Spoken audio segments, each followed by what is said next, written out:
Hello, this is your boy Miguel from the Mobile Mechanic 757. You know how I get down, I get straight to the point.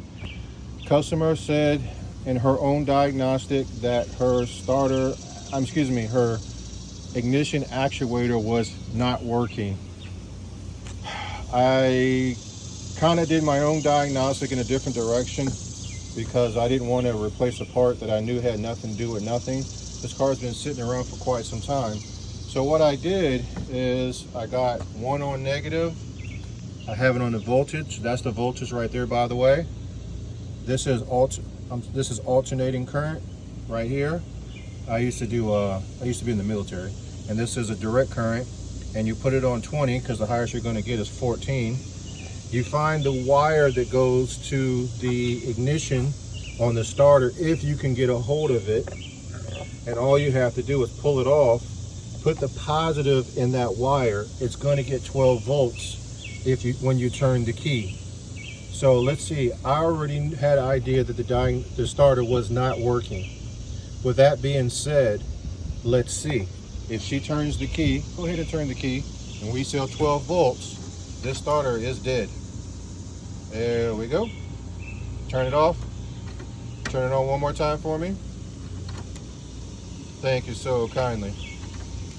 This is the reason why you must get a professional diagnostic, because if you just send us or any shop to go fix something, we're going to do exactly what you ask. Some of us that are good and have good hearts, we're going to say, I don't think we should replace that part. It's not going to be the right part, and you're going to be paying me for nothing. So they need a starter. There's your diagnostic. Another way of telling if the starter is drawing any kind of power, put the two leads, this lead and that lead, on the battery. I have the starter unplugged. This is the reason why. Let me plug it in real quick. I used to do this on heat and air conditioning, looking for the voltage dropping.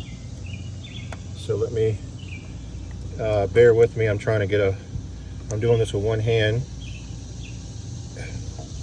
So what I did, and I do, the battery right now is 1266. Go ahead and hit the key, and this should draw down to 1240, 1230. And as you can see, it's drawing down. Let go, and it came back up. Yes, you're getting power to the relay. Yes, the key is doing what it's supposed to do. Yes, the battery is good.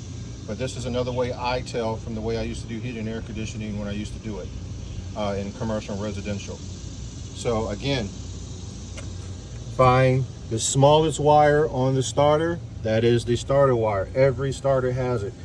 You have 12 volts always, which you can see the terminal right there. And then the smaller one is literally saying, I'm not going to do anything until you hit that key. Once you hit the key, think of it as a bridge.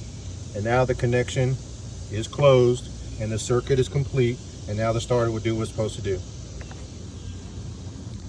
If you like these videos, please like, subscribe, and share. And thank you for your positive comments. Thank you.